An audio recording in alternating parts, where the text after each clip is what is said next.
स्वागत है आप सभी लोगों का इस वीडियो में हम आप सभी लोगों के लिए जो एसएससी एमटीएस का नोटिफिकेशन आपका कल यानी कि 26/6/2025 को आपका जारी किया गया था लेट नाइट। तो उसी के संबंधित हम यहाँ पे आपको जानकारी देने वाले हैं, कितनी क्या वैकेंसीज है, क्या एज रिलैक्सेशन रहने वाला है, क्या इसका सिलेबस है। एक शॉर्ट नोटिस के तरीके से हम शॉर्ट वीडियो बना रहे हैं जिससे आपको एक क्विक समराइज सारी की सारी जानकारी मिल जाए। तो इसमें हम अगर बात करें तो ये जो नोटिफिकेशन है आपका multitasking non technical staff and हवलदार यानी कि सिविक और सीबीएन के लिए एग्जामिनेशन नोटिफिकेशन 2025 जारी कर दिया गया है।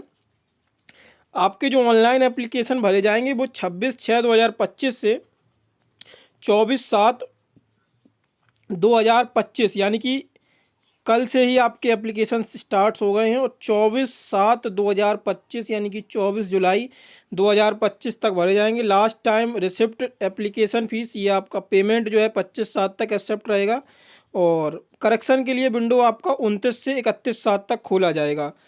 और जो कंप्यूटर एग्जामिनेशन है वो आपका सितंबर यानी कि 20 सितंबर से 24 अक्टूबर तक यानी कि काफ़ी लंबा एग्ज़ाम चलेगा। एक महीने तक आपका ये एग्ज़ाम चलने वाला है 20 सितंबर से लेकर 24 अक्टूबर तक। और ये हेल्पलाइन नंबर दिया गया है अगर आपको कोई भी इन्फॉर्मेशन चाहिए हो। बाकी यहाँ पे आगे देखते हैं तो ये जो वैकेंसीज़ हैं ये अभी टेंटेटिव वैकेंसीज़ आई हैं और एमटीएस में जो हवलदार की हैं ये जारी कर दी गई हैं और जो मल्टीटास्किंग की हैं वो अभी टेंटेटिव वैकेंसीज़ संग्रहित की जा रही हैं। वो भी आपको अभी बाद में लेटर बता दिया जाएगा, मतलब फॉर्म्स आपके अभी अप्लाई होना स्टार्ट हो जाएंगे। हवलदार की वैकेंसीज़ कंफर्म कर दी गई हैं 1075 से और ये बढ़ भी सकती हैं अभी, ठीक है। इनमें मोस्ट प्रोबेबली ये बढ़ेंगी ही क्योंकि मल्टीटास्किंग की जो वैकेंसीज़ हैं अभी वो संग्रहित की जा रही हैं और वो आपकी भी पब्लिश कर दी जाएंगी। रिजर्वेशन के संबंध में ये यहाँ पे आपको कुछ नहीं देखना है, ये तो कुछ काम की चीज़ नहीं है। मैं आपको काम की चीज़ पे सीधा जो इम्पोर्टेंट पेजेस हैं वो आपको बता देता हूँ। यहाँ पे अगर हम इसमें बात करें तो आपको मैं दिखाता हूँ जो एज रिलैक्सेशन वगैरह का, तो जो आपको पता ही होगा 18 साल। और फीस की जो इसकी जो फीसेस होती हैं एग्ज़ाम्स की वो भी आपको 100 रुपये ही एज़ यूजुअल जो एसएससी की लगती है। और ये जो है नेम्स ऑफ सेंटर्स, ये जो आपको जो फॉर्म फिलिंग में भरे जाएंगे ना, स्टेट जो भरे जाते हैं उनके हिसाब से ये आपके सेंटर कोड, सॉरी ये जो सेंटर कोड है जहाँ पे आपके एग्जामिनेशन कंडक्ट कराए जाएंगे, तो ये सेंट्रल स्टेट दिए गए हैं। ये उत्तर प्रदेश बिहार रीजन के ये आपके पास दिए गए हैं और इसके पास ये ईस्टर्न रीजन के। तो ये सेंटर कोड आपको जब जो एग्ज़ाम सेंटर भरेंगे तो उसके लिए ये सेंटर कोड दिए जाते हैं। तो इनमें से आप लोग देख लीजिएगा जो भी आपको एज़ यूजुअल ठीक लगे आपके हिसाब से। और 13 लैंग्वेजेस में आपका जो एग्ज़ाम्स है वो 13 लैंग्वेजेस में कंडक्ट कराया जाता है। और इसके साथ जो आपको एग्ज़ाम पैटर्न बता दें, जो सीबीटी कंप्यूटर बेस्ड एग्जामिनेशन होता है इसमें मैथ्स और रीजनिंग जो होते हैं वो क्वालिफाइंग मार्क्स होते हैं, जिसमें जर्नल को सिर्फ 12 चाहिए होते हैं, 12 क्वेश्चन सही करने होते हैं इन 40 क्वेश्चंस में से। और ये 20 मैथ के और 20 रीजनिंग के और ये 60 मार्क्स के होते हैं। इसके बाद जर्नल अवेयरनेस और जर्नल इंग्लिश, इनसे ही आपकी मेरिट बनती है। इनमें 25-25 यानी कि 50 क्वेश्चन 150 मार्क्स के 45 मिनट दिए जाते हैं और अलग जो नॉन डिसेबल कैंडिडेट्स हैं उनके लिए 60 मिनट भी होते हैं।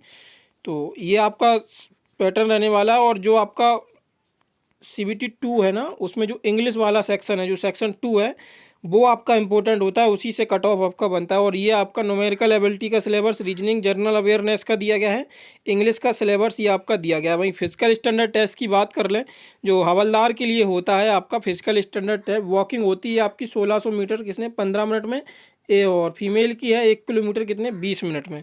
तो ये आपका हवलदार के लिए हो जाता है। वहीं हाइट की अगर बात करें हवलदार के लिए तो 157 सेंटीमीटर चाहिए होता है, मेल का ये बता रहे हैं। और ये चेस्ट जो है वो 81 सेंटीमीटर फुली एक्सपेंडेड 5 सेंटीमीटर फुलाव के साथ। हाइट फीमेल की 152 सेंटीमीटर और 48 केजी वेट के साथ ये आपका चाहिए होता है। तो ये आपका फिजिकल एलिजिबिलिटी का टेस्ट हो गया। इसके बाद अगर हम बात करें सॉरी, इसमें आगे आपको एक चीज़ और बता देते हैं, जो आपकी क्वालिफाइंग नेचर के जो चीज़ें होती हैं इसमें देख लीजिए। जो सेक्शन 1 के लिए होगा, section 1 as well as section 2 computer based examination को यूआर को 30% चाहिए होता है और ओबीसी और ईडब्ल्यूएस को कितना 25% मार्क्स क्वालिफिकेशन के लिए चाहिए होता है। और ऑल अदर कैटेगरी के लिए कितना 20% ये होता है। जो सेक्शन 1 होता है तो उसके लिए आपको ये चाहिए होता है। और इसका डेट एज मैंने आपको बता ही दिया 18 से 27। और तो ये आपका शॉर्ट नोटिफिकेशन था, बाकी इसमें नीचे आपके कुछ काम का नहीं है। तो और नोटिफिकेशन मैं आपको टेलीग्राम चैनल पर प्रोवाइड करा दूंगा, तो वहाँ पे ये अवेलेबल हो जाएगा। अगर आप इसको फुली रीड करना चाहें नोटिफिकेशन को, तो फुली रीड भी कर सकते हैं। लिंक इसका आपको डिस्क्रिप्शन में मिल जाएगा, तो वहाँ से आप लोग टेलीग्राम से इसको पढ़ सकते हैं। धन्यवाद।